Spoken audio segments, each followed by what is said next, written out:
مسافر قسط نمبر 88۔ مسافر قسط نمبر 88۔ صبح میرے بیدار ہونے سے پہلے جاگ گیا اور شیر کسائی کے گھر سے اپنے اور میرے لیے ناشتہ تیار کروا لایا۔ بڑے عرصہ کے بعد خالص دیہاتی طرز کا ناشتہ ملا تھا، رغبت سے کھایا۔ خالہ اس دوران مجھے کریدتا رہا، اسے بے قراری تھی، جاننا چاہتا تھا کہ میں نورپور کیوں آیا تھا۔ وہ یہ بات ماننے پر تیار نہیں تھا کہ میں بے سبب یہاں آیا تھا۔ بولا، دیکھ شہرے، میں تمہاری رگ رگ سے واقف ہوں، تم اب بہت بدل گئے ہو، تمہارے پاس فضول گھومنے پھرنے کا وقت نہیں اور نہ ہی تمہیں اجازت حاصل ہے۔ سچ سچ بتاؤ، تمہیں میڈم نے کون سا مشن دے کر یہاں بھیجا ہے؟ میں نے کہا، سچی بات تو یہ ہے کہ میں غزالہ سے ملنے کے لیے آیا ہوں۔ اس کا منہ حیرت سے کھل گیا، کہ تم اب بھی اس سے محبت کرتے ہو؟ اب حیرانی کی باری میری تھی۔ میں نے جواب دیا، اب بھی سے تمہارا کیا مطلب ہے؟ اس نے آنکھیں گھمائی، منہ لٹکایا، کہا، بلے بھائی بلے، خالے استاد کو بیوقوف بنانے کی کوشش کر رہے ہو۔ جگ جگ جیو ہزاروں سال، شیطان کے برابر۔ بھلا میڈم شکیلہ جیسی ہستی کی موجودگی میں تم غزالہ وزالہ کو کیوں دیکھو گے؟ میں نے ایک طویل سانس لی، اس کا مطمع نظر بھانپ کر میں نے کہا، خالے، میرا اور میڈم کا کیا جوڑ؟ وہی بات، تمہاری اور خانزادی والی۔ ویسے بھی وہ ایسی عورت تھوڑی ہے کہ اس کے دل میں محبت کا گوشہ رکھا جائے۔ وہ بہت طریقہ چلتر ہے، یقین مانو، میں کل بھی غزالہ سے محبت کرتا تھا، آج بھی، اور اپنی آخری سانسوں تک اسے چاہتا رہوں گا۔ اسے میری بات پہ یقین نہیں آیا، بے یقینی بھری آنکھوں سے مجھے گھورتا رہا، اچار کی ڈلی چوستا رہا، پھر چائے لینے چلا گیا۔ چائے کی چینک کو پہلے اٹھائے واپس آیا، بولا، غزالہ کا خیال دل سے نکال دو شہر خان، وہ تمہاری راہ دیکھتے دیکھتے مایوس ہو گئی ہے۔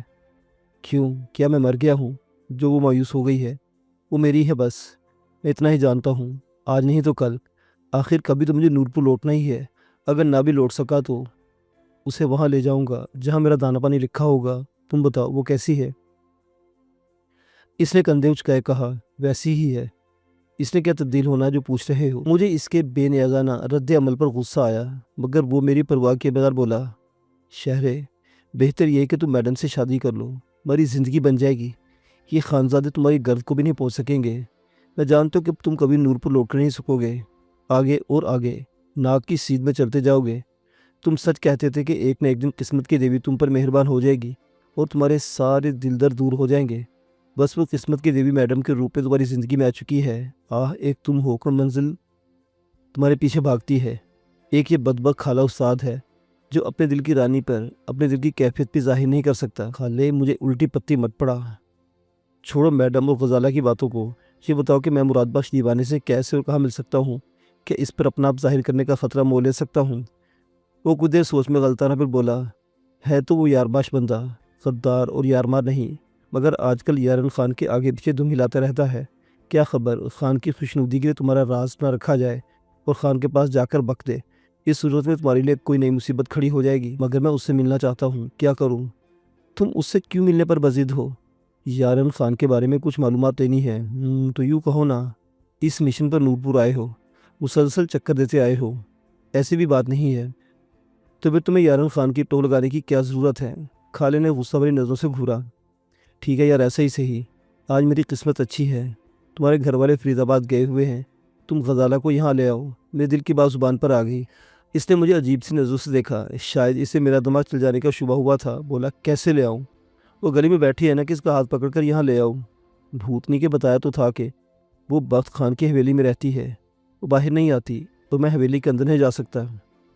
یار خالے، کوئی سبیل کرو، ملا دو، میں نے منت آمیز لہجے میں کہا۔ وہ برتن سمیٹتے ہوئے گنگنانے لگا، مجھے اس کی گنگناہٹ زہر لگی۔ میں نے قدرے غصے سے کہا، کیا بکواس ہے، منتیں کر رہا ہوں اور تم نخرے دکھا رہے ہو، کوئی طریقہ کرو، اسے یہاں لے آؤ۔ اس نے صاف انکار کر دیا، کہا، شہرے، بیوقوفی نہ کرو، جا کر پھیری لگاؤ، شاید تجھے گلی میں نظر آ جائے، اسے دیکھ کر تم اپنا جی خوش کر لینا، مگر ملنے کی کوشش نہ کرنا، ورنہ بخت خان تمہاری چمڑی ادھیڑ کر رکھ دے گا۔ میں سمجھ رہا تھا کہ وہ سچ کہہ رہا تھا، اس کا بس نہیں چلتا تھا، مگر میں بھی دل کے ہاتھوں مجبور تھا۔ میں نے اپنا سامان کندھے پر رکھا، شام کو دوبارہ ملنے کا ارادہ ظاہر کیا اور ہاتھ ملا کر اس کے گھر سے نکل آیا۔ دن خاصا چڑھ آیا تھا۔ خالہ کے گھر کے پہلو میں اپنے مخصوص جگہ پر ہائیسٹ جو قریشی جانے کے لیے تیار کھڑی تھی۔ شیدو اپنی چیختی آواز میں سواریوں کو بلا رہا تھا، جبکہ دیما رن آؤٹ ویگن کے فرنٹ ہوڈ کے ساتھ ٹیک لگائے کھڑا تھا۔ خالہ کے گھر سے نکل کر میں نے نورپور کی گلیوں کا چکر لگایا، سوائے چند چہروں کی زیارت کے بے نیل و مرام رہا۔ غزالہ دکھائی دی، نہ امیر نواز۔ میں نے سردار بخت خان کی حویلی کے کم و بیش 10 چکر لگائے اور اپنے کھنڈا گھر کی دیوار کے ساتھ ٹیک لگا کر بیٹھ گیا۔ گلی خالی تھی۔ میں نے آنکھیں بند کی۔ چشمے تصور میں رنگو قصائی کا چہرہ لہرایا۔ میرے ماں باپ کا ایک قاتل دنیا سے رخصت ہو گیا تھا۔ انتقام کے شعلوں پر پانی کا ایک چھینٹا پڑ گیا تھا۔ باقی دشمن ابھی روئے زمین پر چھاتی پھلائے دندناتے پھر رہے تھے۔ میں نے دل میں اپنے دشمنوں سے انتقام لینے کا عہد کا ارادہ کیا۔ ایسے ہی وقت میں خالہ دکھائی دیا۔ وہ حیات خان کے دائرے کے سامنے پہنچ کر میری جانب مڑا۔ اس کے آنے کا انداز خبر دیتا تھا کہ کوئی خاص واقعہ رونما ہو گیا تھا۔ چند لمحوں بعد وہ میرے پاس کھڑا تھا۔ اس نے جوسر کا ڈبہ اٹھا کر دیکھنا شروع کر دیے۔ دھیمی آواز میں بتانے لگا، شہرے تیری قسمت چنگی ہے، میرے گھر والے آگے ہیں۔ میں نے بلو کو تمہارے بارے میں بتایا ہے اور بڑی مشکل سے راضی کیا ہے کہ وہ خان کی حویلی سے غزالہ کو ہیرے بہانے سے گھر لے آئے۔ اب دعا کرو کہ وہ آ جائے اور تمہارے دل کی آس پوری ہو جائے۔ میں نے خالے کو تشکر بھری نظروں سے دیکھا۔ خوشی ہوئی۔ دل میں کہا، ملتان سے نکلا تھا تو دل دعا کرنے لگا تھا، اب تک خدا سے اس کے ملنے کی دعا ہی تو کر رہا ہوں اور کر بھی کیا رہا ہوں۔ ایسے ہی وقت میں اس کے عقب میں مجھے سردار بخت خان دکھائی دیا۔ وہ اپنی حویلی سے نکلا تھا۔ مجھے اور خالے کو دیکھ کر ذرا تھم گیا۔ میں نے قدرے بلند آواز میں کہا، اوے خوچا، یہ وضع جوسے رے، لینے تو لو ورنہ ہم کو تنگ نہ کرو۔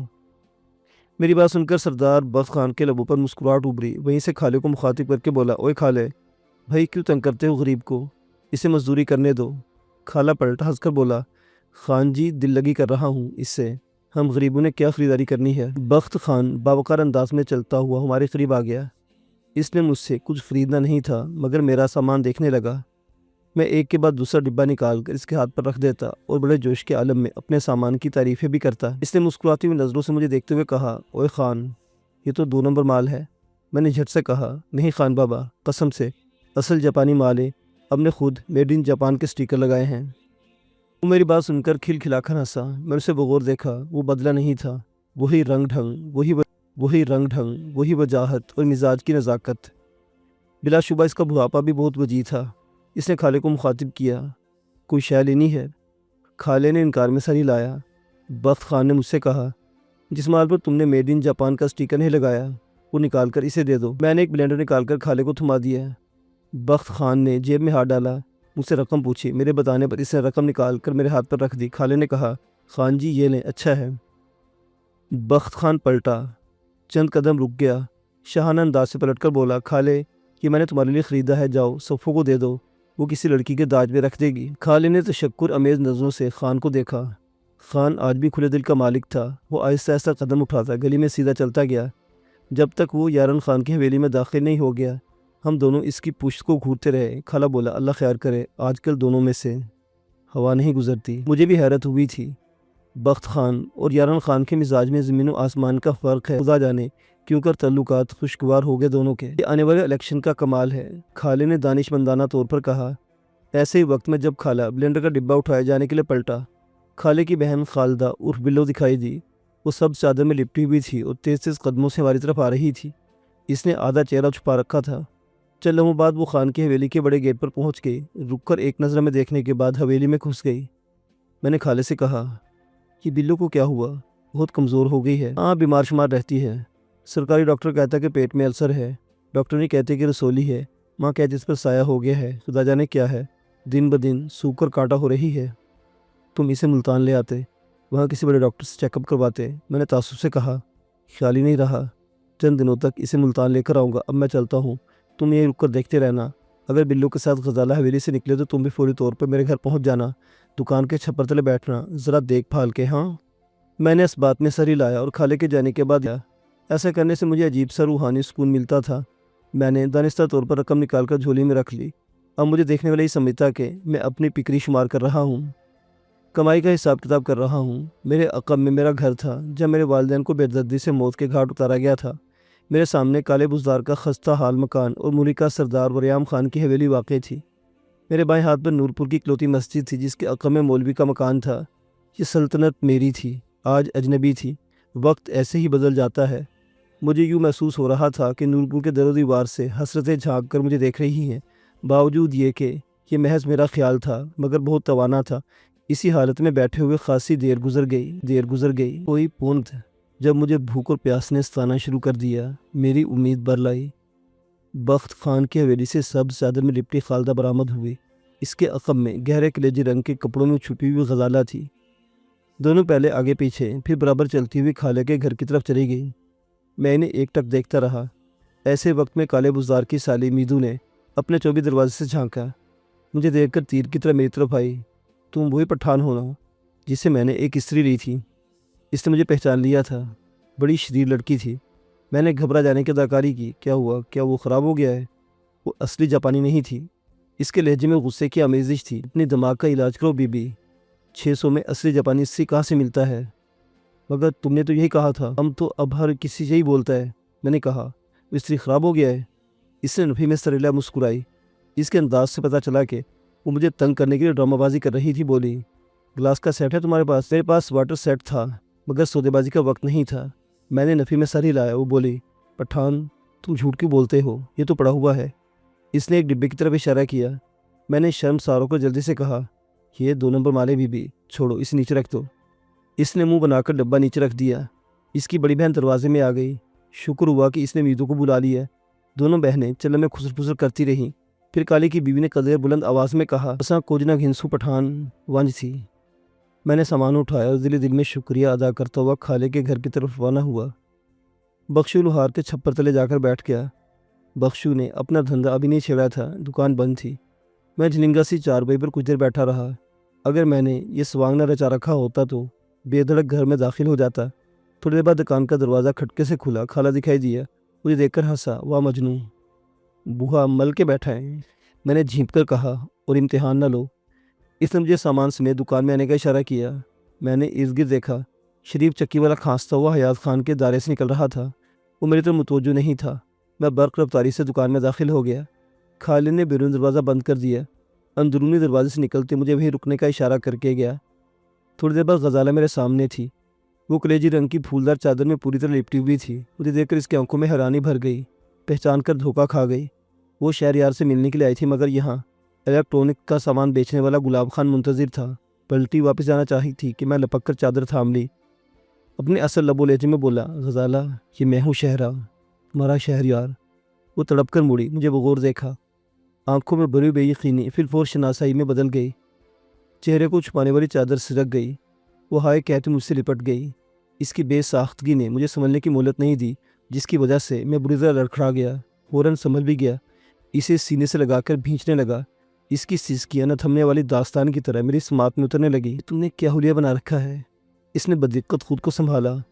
تمہیں ایک نظر دیکھنے کے لیے جتن کیا ہے۔ خالے کا احسان ہے کہ اس نے تمہیں سے ملا دیا۔ میں نے اس کے عقب میں کھلا ہوا اندرونی دروازہ بند کرتے ہوئے کہا۔ ارد گرد دیکھا۔ ایک سیاہ رنگ کا پرانا بینچ دکھائی دیا۔ اسے آہستہ سے چلاتا بینچ تک لایا، بٹھا کر اسے دیکھنے لگا۔ اس کی آنکھوں میں زندگی سرسرا رہی تھی۔ چہرے پر آسو امید کے کئی رنگ جھلملا رہے تھے۔ وہ یکتا نہیں تھی مگر میری جولانی تبانی سے یکتا بنا رکھا تھا۔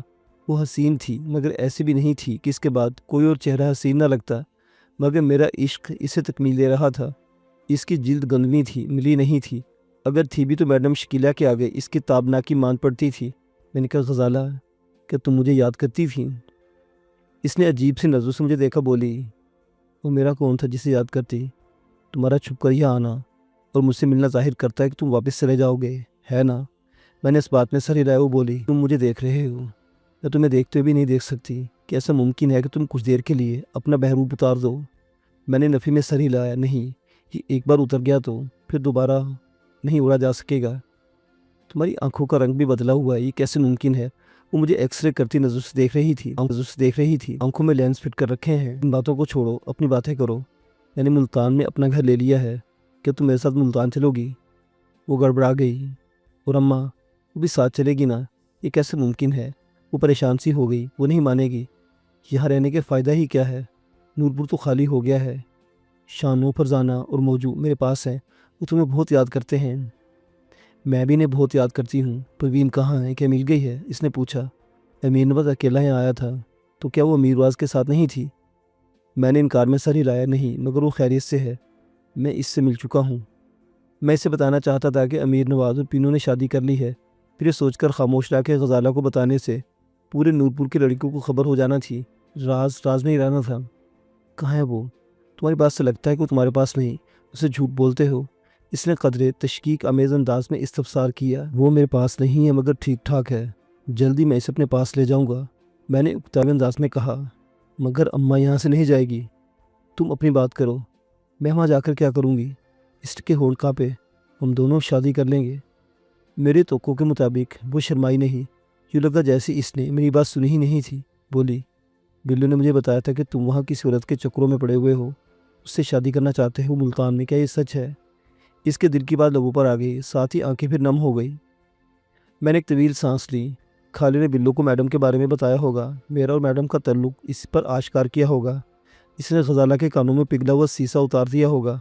میں نے کہا، ایسی کوئی بات نہیں ہوتی تو میں یوں جان ہتھیلی پر رکھ کر نور پر نہ آتا، کوئی آ جائے گا، اس لیے آئندہ شائع نہ کرو اور جلدی سے مجھے سب بتاؤ۔ نہیں شہرے، میں تمہارے ساتھ نہیں جا سکتی، اماں نہیں مانے گی، اس کی مرضی اور اجازت کے بغیر جاؤں گی تو میرا نام گالی بن جائے گا، میرا باپ پونا جائے گا، ماں کی چادر اچھالی جائے گی، بہتر یہ کہ تم یہاں لوٹ آؤ۔ اس کی لرزتی آواز کے پیچھے کوئی گہرا گھاؤ تھا جو دکھائی نہیں دیتا تھا۔ میں تمہیں کہتی تھی نا کہ شہر جانور لوٹ کر نہیں آتے، جو آتے ہیں وہ بدل کر آتے ہیں، تم ملتان جا کر بدل گئے ہو۔ میں نے اس کے ہاتھ تھامے، ماتھے پر آ کر آنکھ کو مجھ سے چھپانے والی بلدار لٹ کو پیار سے ایک طرف ہٹایا اور آنکھوں میں جھانکا۔ میں بدلا نہیں ہوں میری جان، وہی ہوں تمہارا شہرہ، تمہارے بغیر ادھورا، تمہیں لینے آیا تھا، پھر بھی تمہیں مجھ پر یقین نہیں آ رہا، کیوں؟ اس نے بڑے غیر محسوس انداز میں گفتگو کا رخ بدل دیا۔ چاچا چراغ دین، امیر نواز اور پروین کو موزے سوفن بنا لیا۔ کافی دیر گزر گئی، شاید آدھا گھنٹہ بیت گیا۔ خالد دروازے سے جھانک کر وقت کا احساس دلایا۔ اس کے اودل ہونے پر میں نے غزالہ کا چہرہ اپنے ہاتھوں کے پیالے میں لے لیا۔ ایسے ہی سمے مجھے میڈم شکیلہ کا چہرہ چشم تصور میں ابھر آیا۔ اس کی آنکھوں میں سوالوں کے کئی سانپ کلبلا رہے تھے، وہ وعدہ یاد دلا رہے تھے جو میں نے کیا تھا۔ میں نے سر جھٹکا، اسے پرے ہٹانا چاہا، وہ نہیں ہٹی تو میں نے ڈھٹائی کا مظاہرہ کرتے دھیمی آواز میں غزالہ کو مخاطب کیا۔ غزالہ، سچ کہتا ہوں، میں تمہارا ہوں۔ ملتان میں ایک سے بڑھ کر ایک لڑکی موجود ہے، میں جس لڑکی کی ملازمت کرتا ہوں، اس کا حسن دیکھ کر انسان کے 14 طبق روشن ہو جاتے ہیں۔ وہ مجھ پر مہربان ہے، بلکہ محبت کرتی ہے مجھ سے، مگر یقین کرو میں اس کا کچھ بھی نہیں ہوں۔ ہاں، ایک دو ضروری کام ہے جو اس کی معاونت کے بغیر پایا تکمیل کو نہیں پہنچ سکتے۔ ان کاموں کو مکمل کرنا بہت ضروری ہے، ورنہ میں کبھی سکھ کی سانس نہیں لے سکوں گا۔ دوسری بات یہ کہ ابھی میرے پاس اتنی رقم نہیں کہ از خود شہری زندگی کو سروائیو کر سکوں۔ یعنی ابھی تم اس کی محبت کا دم بھرتے ہو؟ غزالہ نے کڑے لہجے میں پوچھا۔ مجھے اس کی گفتگو کے انداز پر حیرانی ہوئی۔ اس کے لہجے میں ضدی پن اور بغاوت کی پرچھائیاں واضح دکھائی دے رہی تھیں۔ ہاں، ابھی میں اسے دھوکے میں رکھتا ہوں، جو ہی مجھے اس کی ملازمت کی ضرورت نہ رہی اسے چھوڑ دوں گا، پھر میں ہوں گا اور تم، اور ہماری ایک چھوٹی سی جنت۔ بس تم مجھے ملتان لے جانا چاہتے ہو، اگر میں تمہارے ساتھ چلی جاؤں تو کیا وہ کچھ نہیں کہے گی؟ اس نے براہ راست میری آنکھوں میں جھانکا، لبوں پر گہری طنزیہ مسکراہٹ سجی ہوئی تھی۔ اسے یقیناً پتہ چل جائے گا، شاید غصہ بھی کرے، مگر میں اسے مطمئن کر لوں گا، یہ میرا کام ہے، تمہیں فکر کرنے کی ضرورت نہیں ہے۔ میں نے سمجھایا، جب تم اسے چھوڑنا چاہو گے کیا وہ آسانی سے پیچھے ہٹ جائے گی؟ میں نے تو سنا ہے کہ وہ بہت امیر اور اثر و رسوخ والی عورت ہے۔ اس کے چہرے کے تاثرات چغلی کر رہے تھے کہ وہ میری باتوں پر سرے سے اعتماد نہیں کر رہی۔ کس سے سنا ہے تم نے؟ میں کیا بتاؤں؟ غلط سنا تو قسم کھا کر کہو، وہ تنک کر بولی۔ میں نے تو یہ بھی سنا ہے کہ وہ ہر وقت تم اپنے ساتھ رکھتی ہے، تم اس کے آگے پیچھے پھرتے رہتے ہو۔ او غزالہ، سمجھنے کی کوشش کرو، وہ ایسی عورت نہیں ہے کہ لیلا مجنوں والی محبت کرتی پھرے۔ اس کے نزدیک میری خاص اہمیت نہیں ہے، ایک سے بڑھ کر ایک چاہنے والا اس کی راہ میں کھڑا ہے۔ وہ دلداری نہیں کرتی، دلوں سے کھیلتی ہے، ایک کے بعد دوسرا، دوسرے کے بعد تیسرا، کئی عاشق بدلتی ہے۔ کہا نا، اس کا وہم نہ کرو، وہ میری زندگی میں کچھ بھی نہیں، محض مالکن ہی۔ میں نہیں مانتی۔ کیسے مانو گی؟ میں نے ضد ہو کر کہا۔ میرے سر پر ہاتھ رکھ کر قسم کھاؤ، اس نے بے ساختہ کہا۔ اب تک ہونے والی گفتگو میں یہ اکلوتا جملہ تھا جس سے ہمارے عشق کا ماضی جھلکتا تھا۔ میں نے جھٹ سے اس کے سر پر ہاتھ رکھا، اظہار محبت کی تجدید کے ساتھ نبھانے کی قسمیں کھائیں اور اسے اپنے ساتھ چلنے پر آمادہ کرنے کی کوشش کی۔ وہ مان گئی۔ دیہاتی لڑکیاں ایسی ہوتی ہیں، جھٹ ناراض پٹ راضی۔ اس نے وعدہ کیا کہ وہ پھپھی کبرا سے بات کرے گی اور اسے ساتھ چلنے پر آمادہ کرے گی۔ مجھے یقین تھا کہ اس کی ماں اس کی بات ٹالنے کی پوزیشن میں نہیں تھی، پہلے بھی اس کی سبھی مان لیتی تھی، اب بھی مان جائے گی۔ وہ کھڑی ہو گئی، جانا چاہتی تھی۔ ایسے مجھے خود پر اختیار نہیں رہا۔ میں نے نہایت آہستگی سے شانوں سے تھاما، قریب کیا، پیشانی پر بوسہ ثبت کیا۔ وہ ہنسی، بولی، یہ داڑھی مجھے کتنا کوئی جواب تھا کہ زوردار دھماکہ ہوا۔ غزالہ کے حلق سے بے اختیار ہائے برآمد ہوئی اور وہ مجھ سے لپٹ گئی۔ میں نے بجلی کی سی مستدی سے گردن موڑی۔ فوری سمجھ میں آ گیا کہ دھماکہ دروازہ ٹوٹنے کا ہوا تھا۔ بیرونی دروازے کا ایک چوبی تاغ قبضوں سے اکھڑ کر زمین بوس ہو چکا تھا، دوسرا چوپٹ کھل گیا تھا۔ جو ہی میری نظر کھلے دروازے میں پڑی، میری اوپر کی سانس اوپر اور نیچے کی نیچے رہ گئی۔ موت اگلنے والی ڈبل کے گن کے دہانے کا رخ میری جانب تھا اور اس مختصر سی دکان میں چھپنے کی کوئی جگہ نہیں تھی۔ تم کون ہو؟ مجھے اپنے حلق سے برآمد ہونے والی آواز اجنبی لگی۔ میرا استفسار عبث اور بے محل تھا۔ میری آنکھوں کے سامنے بخشو لوہار کے کمرے کی چھت کو سہارا دینے والا شہتیر حائل تھا، جس کی وجہ سے مجھے دروازہ توڑنے والے کا چہرہ دکھائی نہیں دے رہا تھا۔ گردن سے نچلا آدھا دھڑ نظر آ رہا تھا۔ اس نے دیہاتی طرز کی قمیص اور سفید شلوار پہن رکھی تھی، جسے کے اعتبار سے خاصا لہیم شہیم معلوم ہو رہا تھا۔ اس کے ہاتھ میں پکڑی ڈبل کے گن کی نال میری جانب اٹھی ہوئی تھی اور گن بردار کے سنگین عزائم کا پتہ دے رہی تھی۔ حیرت اور خوف کا ابتدائی مرحلہ گزر گیا تو مجھے غزالہ کی موجودگی کے باعث رونما ہونے والی خطرناکی کا احساس ہوا۔ میں نے غزالہ کو دیکھا اور آنکھوں سے کمرے سے نکل جانے کا اشارہ کیا۔ اس کے ساتھ ہی میں سورج سے دائیں طرف ایک قدم بڑھ گیا۔ اس سے یہ ہوا کہ غزالہ میری آڑ میں رہتے ہوئے کمرے سے نکل سکتی تھی۔ پیچھے مڑ کر دیکھے بغیر مجھے احساس ہو گیا کہ وہ جو کی تو کھڑی تھی۔ خوف اور پریشانی کے سبب اس میں قدم اٹھانے کی سکت نہیں رہی تھی۔ میں نے قدرے دھیمی آواز مگر درست لہجے میں کہا، غزالہ نکل جاؤ یہاں سے۔ ایسے ہی وقت نے ٹوٹے ہوئے دروازے کے باہر کئی افراد دکھائی دیے۔ گن بردار کا چہرہ بھی دکھائی دیا، کیونکہ وہ دروازہ عبور کر کے قدرے جھکایا تھا۔ اس کا چہرہ پتھرایا ہوا تھا اور آنکھوں میں تیز سرخی موجزن تھی۔ اس قماش کے لوگ بہت سنگ دل ہوتے ہیں۔ میں نے ایک بار پھر غزالہ کو کمرے سے جانے کا حکم دیا۔ کمرے میں داخل ہونے والا تنمن حملہ آور کی وجہ سے میں غزالہ کی تو دیکھنے کی غلطی نہیں کر سکتا تھا، مگر میرے کان اس کے قدموں کی چاپ پر لگے ہوئے تھے۔ ایسے ہی وقت میں گن بردار کے حلق سے غرائی آواز برآمد ہوئی، ایک کمزات ادھر ہی کھڑی رہ، نہیں تو گولی مار دیں گا۔ اس کا لہجہ ٹھیٹھ پنجابی تھا۔ یہ طے تھا کہ وہ اس علاقے کا رہنے والا نہیں تھا۔ اسی اثنا میں غزالہ نے زقند بھری اور بھاگتی ہوئی کمرے سے نکل گئی۔ اس کا محفوظ ہونا میرے لیے طمانینت اور امر بخش تھا۔ میرے مقابلے دانت کچکچائے، گن کی نال کا رخ کمرے کے اندرونی دروازے کی طرف کیا، مگر پھر فوراً ہی نال کا رخ میری جانب کر دیا۔ میں نے اس لمحے سے فائدہ اٹھانا چاہا تھا، مگر اس کی چابک دستی نے مجھے روک دیا۔ وہ مجھ پر نظریں مرکوز رکھ کر پنجابی لب و لہجے میں بولا، ہاتھ سر سے بلند کر لو نوجوان۔ میں نے اس کے حکم کی تعمیل کی۔ اسی اثنا میں باہر سے آواز گونجی، ای بے غیرت پٹھان کو باہر گھینا۔ جو ہی یہ شناسا آواز میرے کانوں میں پڑی، یک بارگی میرے اعصاب جھنجھنا اٹھے۔ یارن خان کی پاٹے دار آواز مجھے لمحہ بھر کا مغالطہ بھی نہیں دے سکتی تھی۔ باہر کھڑے کئی افراد میں ایک وہ بھی تھا جو ابھی تک دکھائی نہیں دیا تھا۔ اوئے بشیرے، جاؤ اور خالے کو میرے پاس بلا لاؤ، وہ بے غیرت دلال گھر میں دھوکا بیٹھا ہوگا۔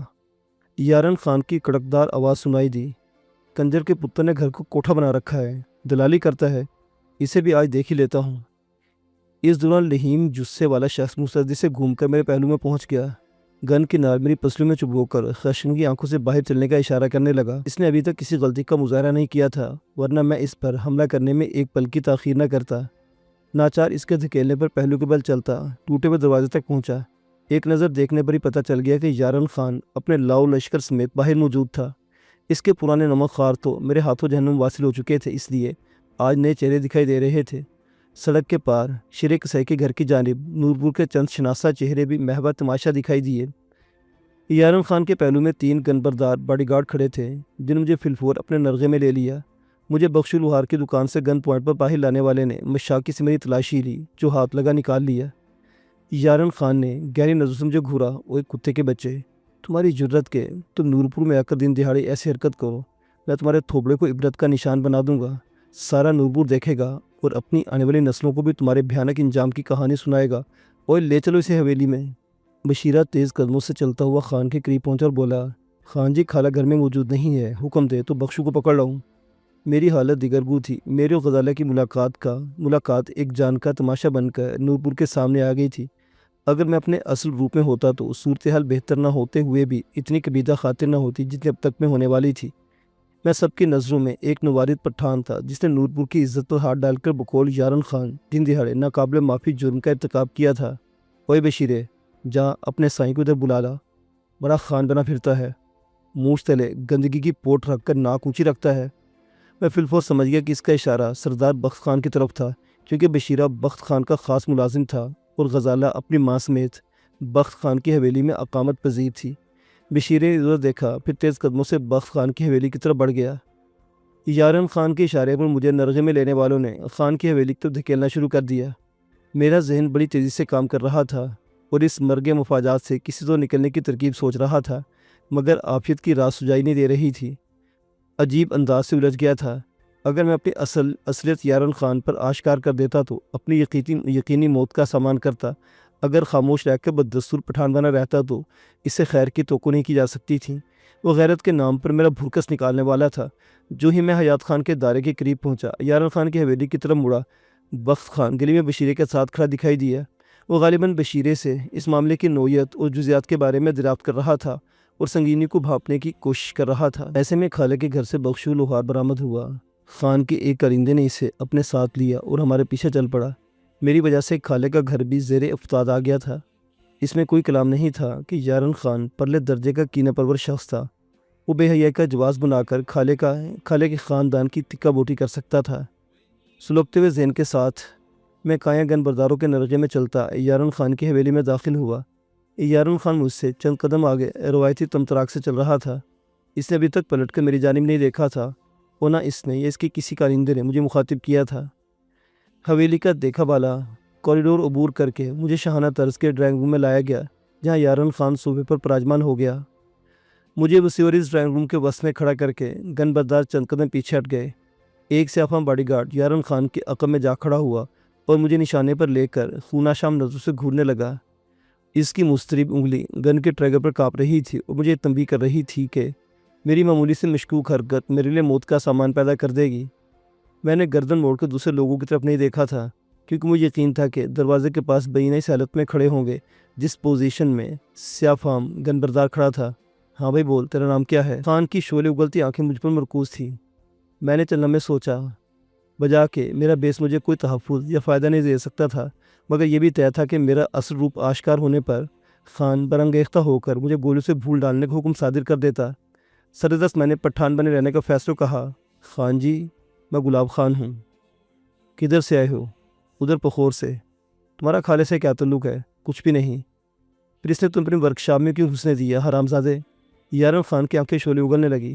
میں نے کندھے اچکانے پر اکتفا کیا۔ اس لڑکی سے تمہاری واقفیت کیسی ہوئی؟ کس لڑکی سے؟ میں نے مصنوعی تعجب کیا۔ اسی لمحے میری گدی پر بھاری ہاتھ پڑا، دماغ جھنجھنا اٹھا۔ میرے عقب میں کھڑے ہوئے قوی جثہ کرندے نے قدم بڑھا کر خاصے زور کا ہاتھ جمایا تھا۔ میں نے سر جھٹکا، آنکھوں کے آگے ناچتے ہوئے تاروں سے گلوخراسی کی، قدرے سخت لہجے میں کہا، خان جی، ہم تمہارا دشمن نہ ہے، تم ہم سے دشمن مت کرو ورنہ اچھا نہیں ہوگا۔ جس نے میرے الفاظ پر غور کیا اور مجھے بغور دیکھا، شاید میری بات کے عقب میں چھپی ہوئی سنگین دھمکی کا دل میں جائزہ لیا، سرد لہجے میں بولا، ورنہ کیا اچھا نہیں ہوگا؟ میں نے اس کی آنکھوں میں آنکھیں ڈال کر جواب دیا، ہم اکیلا نہیں ہے، ہمارا گینگ ہے، جس نے تمہارا حویلی دیکھ لیا تو تمہارا جینا مشکل کر دے گا۔ اس کے لبوں پر ایک شفاف مسکراہٹ ابھری۔ میری یہ کوشش ناکام گئی تھی۔ وہ بجائے خوفزدہ ہونے کے زیادہ خطرناک ہو گیا تھا۔ بولا، ٹھیک ہے، میرا جینا پہلے کچھ زیادہ آسان نہیں، تمہاری وجہ سے تھوڑا بہت اور مشکل ہوگا تو کچھ نہیں ہوگا، شاباش۔ اب تمہاری زبان چل پڑے تو تمہارے لیے بہتر ہوگا۔ جو پوچھتا جاؤں صاف صاف بتاتے جاؤ۔ ہاں، اس لڑکی سے تمہارا کیا تعلق ہے؟ وہ ہم سے استری لینے آیا تھا۔ میں نے منہ بنا کر کہا، اچھا، بند کمرے میں تم اسے استری دے رہے تھے؟ واہ پٹھان، کیا کہنے تمہارے، لگتا ہے تم سیدھی طرح ماننے والوں میں سے نہیں ہو۔ یارن خان زخمی سانپ کی طرح پھنکارا اور ایک جھٹکے سے کھڑا ہو گیا۔ اس نے اپنے کارندوں سے کچھ کہنا چاہا، مگر کوریڈور میں بھاری قدموں کی چاپ سن کر ٹھٹک گیا۔ چلنے بعد بخت خان بشیرے کے ہمراہ دروازے میں دکھائی دیا۔ وہ اپنی مخصوص شاہانہ انداز میں چلتا ہوا ڈرائنگ روم میں داخل ہوا اور مجھ پر ایک اچھڑتی ہوئی نظر ڈال کر یارن خان کے پاس چلا گیا۔ اس کے کندھے پر ہاتھ رکھ کر بولا، خان، اسے جانے دو، یہ کوئی غیر نہیں، اپنا بچہ ہے، شہرہ، سونے بلوچ کا پتر شہریار۔ پولیس کی نظروں سے چھپنے کے لیے اس نے یہ سوانگ رچا رکھا ہے۔ اس کی بات سن کر مجھے ایک جھٹکا سا لگا۔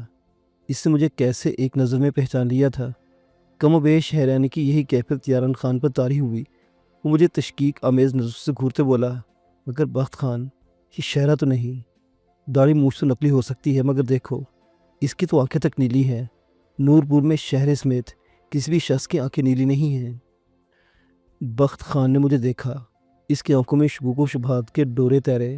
محتاط انداز میں قدم اٹھاتا میرے پاس آیا، آنکھوں میں آنکھیں ڈال کر نہایت سرد لہجے میں بولا، پینوں کی تھائیں۔ میں نے نفی میں سر ہلایا، میرے کو پتہ کائے نہیں خان جی، اس کے لبوں پر گہری مسکراہٹ ابھری پلٹا۔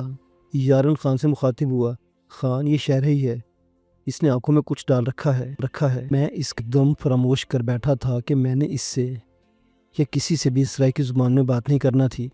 اسے جواب دے تو مجھ سے ایک نہیں 3 غلطیاں سرزد ہوئی تھی۔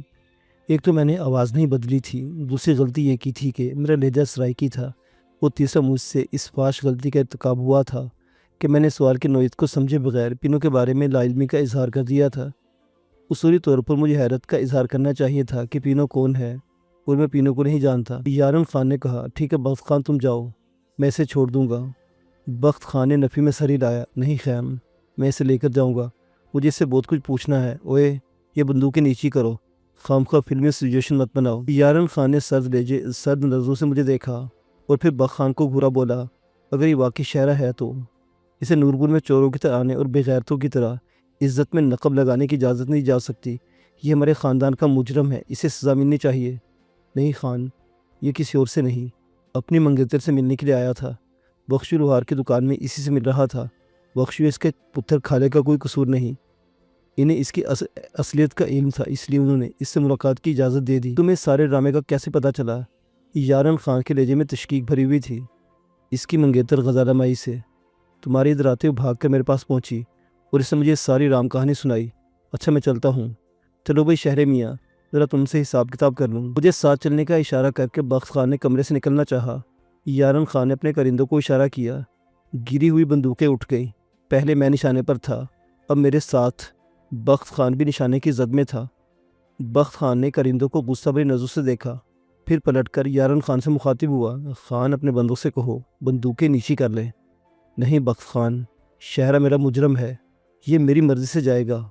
تم مہمان ہو، جانا چاہو تو چلے جاؤ، بیٹھنا چاہو تو اپنی حویلی سمجھ کر بیٹھ جاؤ، اگر اسے لے جانا چاہو گے تم بندوقیں چل جائیں گی، گولی اندھی ہوتی ہے، تم جانتے ہو کہ یہ اپنے اور پرائے کی پہچان نہیں رکھتی۔ یارن خان کے لہجے میں بلا کی صفاقی رچی ہوئی تھی۔ بخت خان کی تیوری چڑھ گئی، ہاتھ ہولے ہولے لرزنے لگے، بولا، تم اچھا نہیں کر رہے ہو خان، ہمارے درمیان پیدا ہونے والی دوستی اب اتنی پرانی نہیں ہوئی کہ ان رویوں کو برداشت کر سکے، تبھی تو کہتا ہوں خاموشی سے چلے جاؤ، باہر جا کر کسی کو یہ نہ بتانا کہ یہ الو کا پٹھا شہریار ہے، اس حرامزادی سے بھی کہہ دینا کہ اس سے ملنے والا اس کا منگیتر نہیں، واقعتاً کوئی پٹھان ہے جو اسے دھوکہ دے رہا تھا۔ نہیں خان، میں اسے لے کر ہی جاؤں گا۔ یارن خان نے منہ بنایا، ہاتھ کا اشارہ کیا۔ اس کے عقب میں کھڑا ہو سیاہفام باڈی گارڈ بجلی کی سی تیزی سے صوفے کے باہر آیا، گن کی نال بخت خان کی پسلوں میں چبوتے ہوئے غرایا، چلو باہر۔ ایک نال میری کمر سے چھو گئی، میں نے ایک طویل سانس لی، بخت خان کی طرف دیکھا جس کی آنکھوں میں تشویش کے ڈورے تیر رہے تھے۔ اس سے دبنگ لہجے میں کہا، یارن خان، تم دریا میں رہ کر مگرمچھ سے بیر لے رہے ہو، یہ ذہن میں رکھ لو، تم ایک قدم بھی نورپور سے نہیں چل سکو گے۔ رہی بات شہرے کی تو میں اسے لے کر ہی جاؤں گا، تم میں جرت ہے تو اس کے ساتھ مجھے بھی گولی مار دو۔ موت کے شعلے اگلنے پر مائل بندوقوں کے سائے میں کھڑا ہونے کے باوجود بخت خان کے لیے بے خوفی اور دلیری میرے لیے بڑی تعجب خیز تھی۔ میں اسے بزدلوں کی حد تک شریف اور پرامن شخص سمجھتا تھا۔ اس کے اڈر رویے نے یارن خان کو سوچنے پر مجبور کر دیا۔ وہ چلنے میں کھڑا بخت خان کو گھورتا رہا، پھر کندھے جھکا کر بولا، آخر تم اس لونڈے کے اتنے سنجیدہ کیوں ہو؟ بخت خان، یہی سوال میں بھی کر سکتا ہوں، تم اس بے ضرر انسان کو مارنے اور سزا دینے پر کیوں تلے ہوئے ہو؟ بخت خان کے لہجے میں غیر معمولی خون کی اود کر آئی۔ یارن خان نے کوئی جواب نہیں دیا، ہاتھ کے اشارے سے اپنے کارندوں کی گنے نیچے کرنے کا حکم صادر کرتے صوفے پر بیٹھ گیا۔ پہلو میں صوفے کو تھپ تھپا کر بولا، ٹھیک ہے بخت خان، تمہیں ناراض نہیں کیا جا سکتا، ادھر آؤ بیٹھو۔ اوئے تم بھی ادھر صوفے پر بیٹھ جاؤ، مؤخر الذکر حکم میرے لیے تھا۔ بخت خان نے شکریہ کہا اور جانے کی خواہش کا اظہار کیا۔ یارن خان نے کچھ دیر بیٹھنے کا اصرار کیا۔ جب بخت خان اس کے پہلو میں بیٹھ گیا تو اس نے اپنے گن برداروں کو کمرے سے جانے کا حکم دیا۔ پنجابی لب و لہجے والے کرندے کو مخاطب کر کے بولا، شیر دل مہمانوں کے لیے پانی وانی کا بندوبست کرو۔ بخت خان کی دلیرانہ ضد کی وجہ سے یارن خان کی کایا پلٹ گئی تھی۔ یارن خان کے شکست خوردہ رویے کو دیکھنے کے باوجود بخت خان کے چہرے پر تشکیک و تذبذب کے آثار سب تھے۔ اس نے مجھے صوفے پر بیٹھنے کا اشارہ کیا، بولا، خان تم نے الیکشن لڑنا ہے، بارہ کہہ چکا کہ تمہارا مقابلہ گھاک سیاستدان سے ہوگا۔ حیدر خان تم سے بڑا نہیں ہے، مگر اس کا سیاسی قد کاٹ تم سے کہیں بڑا ہے۔ ویسے بھی سیاست کرنا ہر کسی کے بس کی بات نہیں ہوتی، جو اسے اپنے بس میں لے لیتا ہے وہ کسی کے بس میں نہیں رہتا۔ تمہیں سمجھاتا رہتا ہوں مگر تم سمجھنے کے بجائے بار بار غلطی کرنے پر مائل ہو جاتے ہو۔ سردار حیدر خان کو دیکھو، وہ سب کچھ کرتا ہے مگر بظاہر کچھ نہیں کرتا۔ وہ سینکڑوں گلے کاٹتا ہے، پیٹ بھر کر خون پیتا ہے، مگر اس کے ہاتھ اور آستینیں صاف رہتی ہیں۔ وقت آنے پر معصوم بن کر عوام کے سامنے آن کھڑا ہوتا ہے۔ تمہارا مطلب نہیں سمجھا بخت خان؟ یارن خان نے اسے گہری نظروں سے گھورا۔ کھل کر کہو، کیا کہنا چاہتے ہو؟ کیا سمجھانا چاہتے ہو؟ یہی دیکھو، پورے نورپور کا علم ہو گیا کہ پٹھان کے روپ میں نورپور آنے والا اور اپنی منگیتر سے ملنے والا کوئی اور نہیں بلکہ سوہنے بلوچ کا پتر شہریار ہے۔ غزالہ اس کی پھوپھی زاد ہے، بچپن سے دونوں کی منگنی ہوئی ہے۔ اس رشتے کو بھی نورپور جانتا ہے۔ تم اسے مار دو گے، اس قصے کو اچھالو گے تو نورپور والے تمہیں برا کہیں گے، ظالم کہیں گے، منہ پر نہیں پیٹھ پیچھے۔ اور تمہیں یہ بات یاد رکھنی چاہیے کہ ووٹ ہمیشہ پیٹھ پیچھے کھڑے ہو کر ڈالا جاتا ہے۔ اس نے سمجھ جانے کے انداز سے سر ہلایا، بولا، خیر اب تو تمہاری ضد پر میں نے ہتھیار ڈال دیے ہیں، دل نہیں مانا مگر میں نے تمہاری بات مان لی ہے۔ اب یہ قصہ خاص سمجھو، ہاں اس سے کچھ پوچھ گچھ تو کر لینے دو۔ بخت خان کے چہرے پر اطمینان کی ہلکی سی لہر ابھری، سر ہلا کر تن آسان بیٹھ گیا، گویا اس نے خان کو تفتیش کی اجازت دے دی۔ ہاں بھائی شہر میاں، آج کل کن فضاؤں میں اڑ رہے ہو اور یہ پولیس سے چھپنے چھپانے کا کیا سلسلہ ہے؟ میں نے بخت خان کی طرف دیکھا اور یارن خان کے سوال کا جواب نہ دیا۔ اس اپنا سوال الفاظ بدل کر دہرایا۔ میں نے کہا، خان جی، میری قسمت مجھے اس کال کوٹھی میں ڈال چکی ہے جہاں سے جنازے نکلتے ہیں مگر واپسی کی کوئی صورت نہیں نکلتی۔ یہ میرے سوال کا جواب نہیں، میرے پاس کسی ایسے سوال کا جواب نہیں ہے۔ میں نے اپنے لہجے کو نارمل رکھتے ہوئے کہا۔ خان کی آنکھوں میں خشونت کا ایک ذرا عکس لہرایا، چہرے پر ناپسندیدگی کے آثار حویدہ ہوئے، مگر لمحہ بھر میں اس نے خود پر قابو پا لیا، دھیمی آواز میں بخت خان سے باتیں کرنے لگا۔ دونوں کے درمیان ہونے والی گفتگو مجھ سے متعلقہ نہیں تھی بلکہ انہوں نے سیاست کو موضوع سخن بنا لیا تھا۔ تھوڑی ہی دیر میں یوں محسوس ہونے لگا جیسے یہاں کوئی بھی سنگین سرگرمی وقوع پذیر نہیں ہوئی تھی۔ کوئی 10 منٹ بعد شیردل کمرے میں داخل ہوا۔ اس کا کندھا خالی تھا، وہ اپنی ڈبل کے گن کہیں رکھا آیا تھا۔ اس نے ہاتھوں میں ٹرے پکڑی ہوئی تھی جس میں مشروب کے گلاس بھرے ہوئے 3 تھے۔ اس نے بڑے ادب سے مشروب سرو کیا اور اجازت پا کر کمرے سے رخصت ہو گیا۔ بخت خان نے توصیفی انداز میں کہا، خاصا تگڑا گھوڑا ہے، ہاں ساتھ میں خاصا اڑیل اور منہ زور بھی ہے۔ سیدھی راہ پر چلانے کے لیے ہر وقت شانٹا ہاتھ میں رکھنا پڑتا ہے۔ لگام مضبوط ہاتھوں میں ہو، اڑیل سے اڑیل شاہزور ناک کی سیدھ میں چلتا ہے۔ ظاہر ہے جہاں گرفت کمزور ہوئی گھوڑے نے زمین پر گرا کر چت کر دیا۔ یہ ساری باتیں ذہن میں رکھنا پڑتی ہیں۔ تم ان باریکیوں کو کیا جانو؟ تم نے گھوڑے رکھے، نہ زین پر بیٹھے اور نہ ہی شاہ سواری کا مزہ لوٹے۔ ہاں خان تم ٹھیک کہتے ہو۔ بخت خان نے طویل سانس لی اور مشروب کا گلاس اٹھا لیا۔ بخت خان، اس لونڈے نے میرے بڑے قیمتی بندوں کو ٹھکانے لگایا ہے۔ اس کے کھاتے میں بہت سے جرم لکھے ہوئے ہیں مگر کیا کروں، تم اسے لے جانے پر ضد کر بیٹھے ہو، ورنہ یہ ایسا بے ضرر شخص نہیں کہ میرے ہاتھ لگنے کے باوجود زندہ واپس چلا جائے۔ یارن خان نے مجھے گہری نظروں سے گھورتے ہوئے کہا۔ بخت خان نے کندھے جھکائے، کہا نا دماغ کو ٹھنڈا رکھا کرو۔ گرم دماغ میں ہوا کے گرم جھونکے چلتے ہیں جو نتنوں سے خارج ہونے لگتے ہیں اور نادانستگی میں مونچھوں کو جلا دیتے ہیں۔ مشروب بڑا مزیدار تھا۔ میں نے بخت خان کی تقلید میں گھونٹ گھونٹ حلق سے اتارا جبکہ یارن خان نے ایک ہی سانس میں گلاس خالی کر دیا۔